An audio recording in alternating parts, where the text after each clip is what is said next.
are saying that there are lots of employability opportunities for us. So what are the skill sets the employer is looking for? The professional skill set, the academic qualification, and the personal skill sets like the soft skills.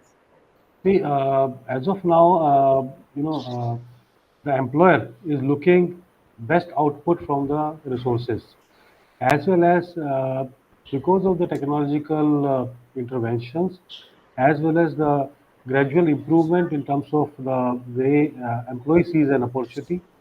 There are a lot of skills which are required academically itself. Before coming to the skill, let me give a brief idea what exactly is a skill. Many people even don't understand what is the difference between a skill and a knowledge, Certainly. right? So the knowledge comes from various arenas. The first and primary is your academics. Second is your projects when you do hands-on experiences. Second, you learn from others' experiences. And third is the social media as well as the internet availability. More you read, more you learn. So learning gives you a knowledge base, which is your basic. Certainly.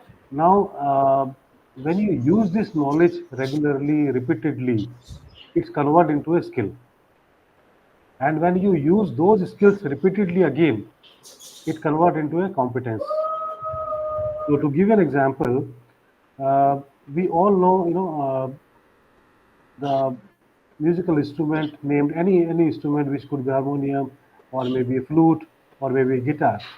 We know about it, so that means we have some knowledge about it. But do we have a skill to play it? What we need to do? We need to start practicing it. Once we start practicing, we may possibly generate some initial tunes, but can we make a music out of it? No.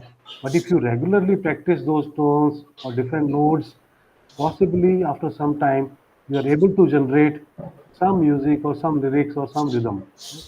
Likewise, every area, you first need to develop your basic core principle understanding, which can come from academic, which can come from experiences, which can come from different forums attending. Apply those learnings into practicality and apply it again, because every time you apply, you may not be 100% applying or getting uh, desired results. You may be getting some learning experiences. Learn that, correct that, do a course correction, do it again and again and again, and finally you definitely will get that as a mastery of that subject.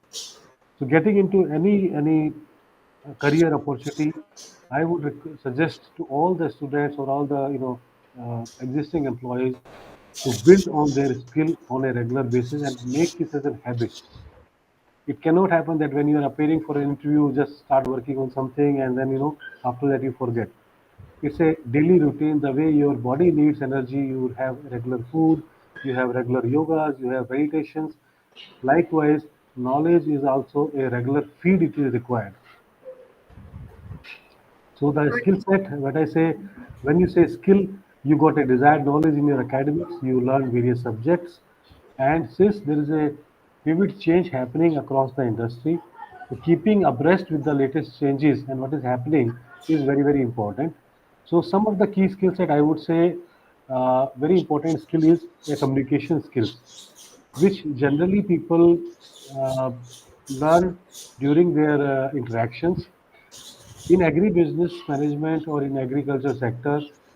The communication skills plays a very important role in terms of stakeholder engagement. When we say engage stakeholder, it can include farmers, it is suppliers, it can be customers or regular bodies. Knowledge transfer. As a agribusiness professional, often need to explain the complex technical information to a non-technical audience. इस sector में maximum जो customer हैं या जो हमारे intake receiver of knowledge हैं, they are farmers and they are not that educated as the other people. So at times they need the professional guidance. So this sector, you need to transfer the knowledge, and transferring knowledge can only happen when you know You in depth. got Yes.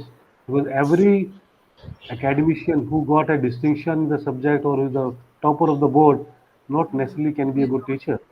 Yeah, it's a different skill set. So transferring knowledge requires a different approach to get it done. The other thing, other than that, is the collaboration.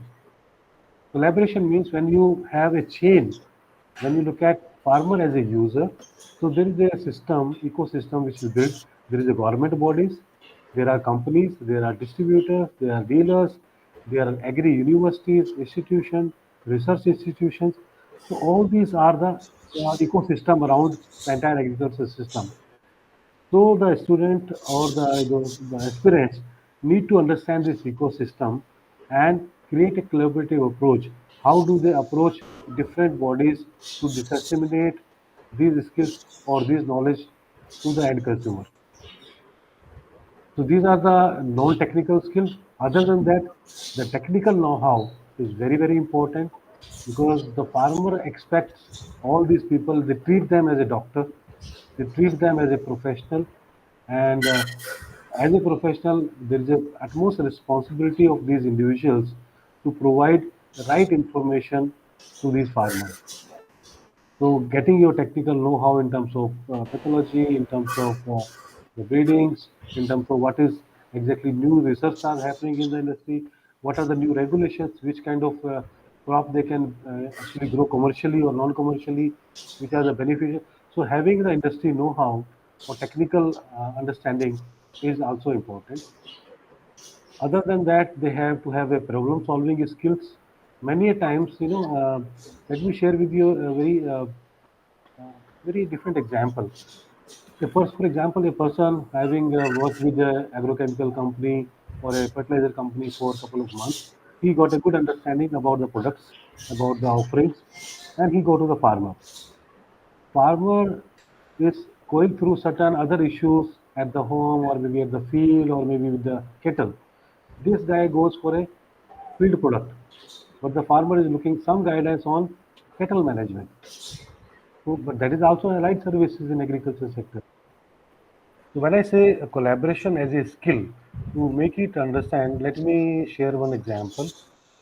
When a person goes to the farmer or to the field, many times they go with the product offerings or the company product and the services. But the customer wants something different or he is engaged और उसकी तकलीफ कुछ और है. आप गए हो एक प्रोडक्ट बेचने के लिए, फार्मर कहता है जी मेरी गाय ने दूध नहीं दिया आज, मुझे थोड़ी तकलीफ हो रही है, and you are not a veterinary expert. तो आपको लेकिन जब कोलैबोरेशन करते हो, you may be knowing at a district level or a village level, there is a government provided centers where the veterinary services are there. You just empathize with the farmer or the user and say directly I cannot help, but I know someone possibly that can visit. मैं उस तरफ जा भी रहा हूँ, मैं उनको बता दूंगा एक बार आपके आप विजिट कर लेंगे. आपका ये बोल देना एक कनेक्ट जो डेवलप करता है आपके कस्टमर के साथ में, ये स्किल्स आपको एकेडमिक में नहीं मिलते हैं. But this is the one of the fundamental need of today's selling. Other than collaboration, I would say on technical no front, knowledge on professional things as well as uh, how do you develop that. Other than academics, everybody must understand or participate. There are many free programs run by the government, many conferences, many programs in the live TV shows by the experts of the industry. The student must ensure that they attend few of these. So what they will get to know what is happening recently, what are the government proposals. For example, there is a high-tech inclusion by the or the initiative by the Prime Minister on usage of drone in agri services, and he has made this program live 3 years back. So I was sharing that how the government is, giving intervention. So government has initiated various program in agriculture, and in India, one of the biggest awareness campaign run through Doordarshan program called Krishi Darshan. You know, the one of the first ever uh, Person. series by the government by the expert to educate our farmers. So the program was run to give a feedback or to give a knowledge to farmers, but as a student, you can also gain a lot of the advancement taking place in our country for sector. So In other skills, I would say join the professional networks. So your maybe your seniors from the previous batches, they might have already working with the industry. Connect with them, understand from them what exactly is happening, because they are the real ground feedback provider to you. And in today's environment, it's knowledge can be gained from anyone. It not necessarily you can gain it from your colleagues, even from seniors or from the industry, and people are happy to share that. So please don't hesitate, expand your horizon, build up your network, and gain the knowledge from academicians, gain the knowledge from the industry experts, gain the knowledge from the real time people who are already in the profession. So these are the couple of and the same, and one most important thing, the technological know-how, the understanding the latest technology, the introduction of AI. You might have heard about now. By this time, it's quite popular on social media. The artificial intelligence is providing a very pivotal role in every segment. In agriculture sector, also it is providing a very important role in terms of data analysis, the forecasting, or maybe giving the total core input to these companies to develop the products. So if somebody is interested in terms of going into an IT sector within the agriculture, so this could be another skill set one need to develop. You need to be presentable, and uh, your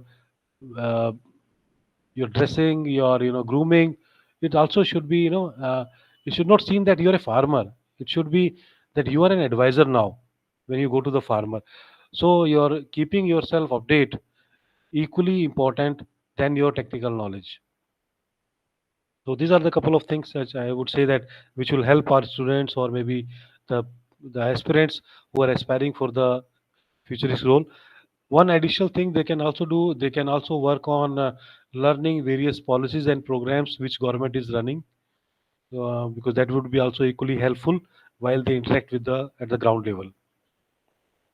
So you have very insightfully answered this question, and I'm sure that student must have taken so many points which they have to generate in their personality to be the successful professional in this field.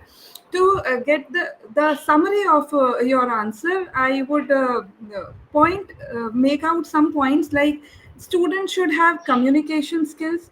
They should have the ability to transfer their knowledge to the other stakeholders.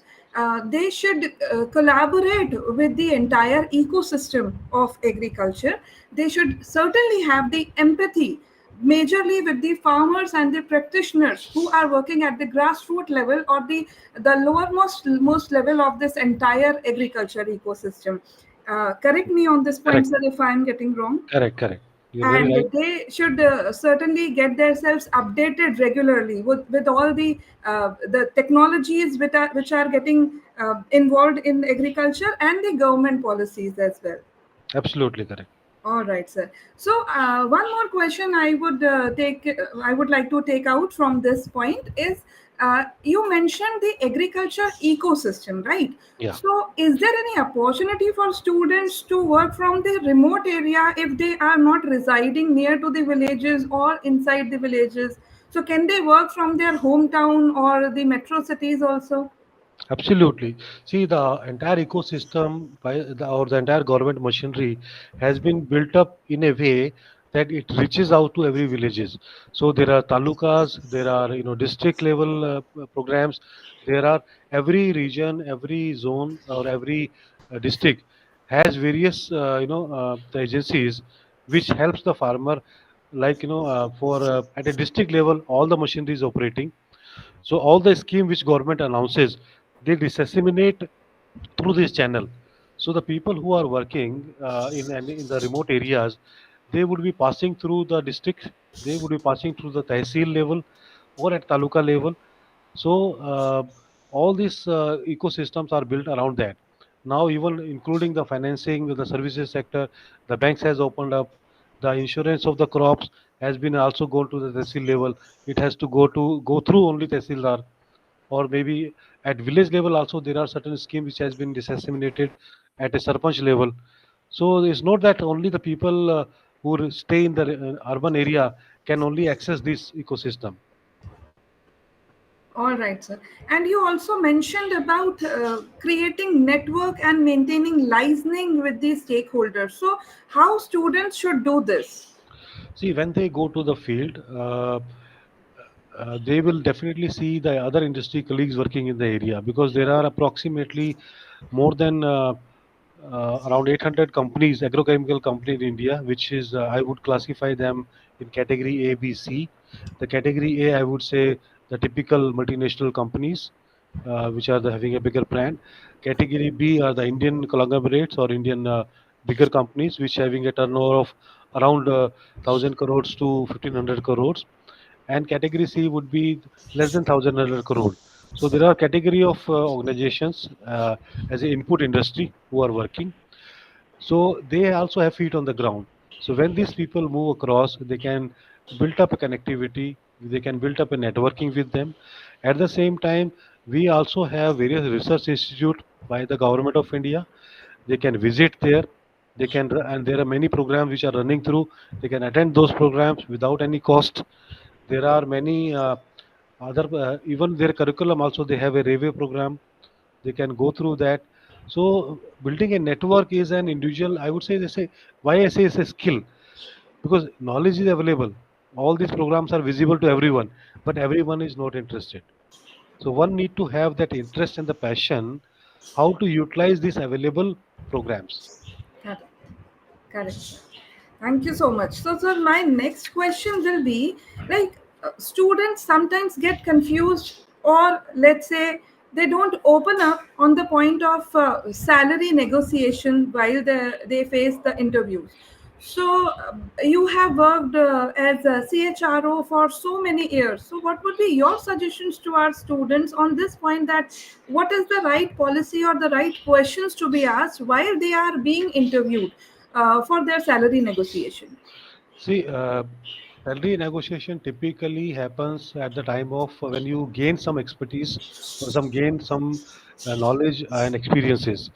At Correct. a fresher level, every organization has a different norms.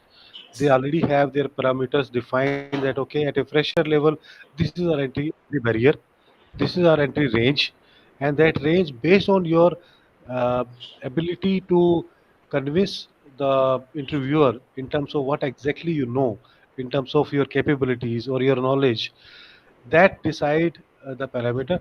At the same time, now there is a government of India is also introducing one wage bill code, which has been already approved by the parliament earlier, but it has not got implemented. But in near future, we are expecting that will come. However, there are certain government regulations wherein the minimum wage is already been approved. Nobody can pay less than that. So at a entry level, I would say this negotiation is uh, may not be that appropriate. However, when they go through certain experience, their expertise and their knowledge give them edge over the other people. And today, every HR or every organization need skilled and qualified people. So more you are knowledgeable, more you are experienced, you would be definitely paid according to the your abilities. So at the same time, when you ask the right question about negotiating, you possibly can check that the market trends. You can check that what exactly the industry is paying at what level, and in your discussion, you possibly can also share the question that, as per my understanding, the industry is operating in this range, right? And based on my expertise, I would be happy to, and feel motivated if I've been taken care of, like, financially. So rather than asking or giving them a upfront figure of 10,000, 20,000, and so on, rather give a very generic answer, or maybe express your inspiration or expectation, but very politely, and more focus on your abilities rather than the monetary part of it. Correct sir. So हम यही कह सकते हैं कि काबिलियत के पीछे भागो Correct. तो Because सफलता पीछे आएगी. money is not the only motive. Is a I would say byproduct of your expertise.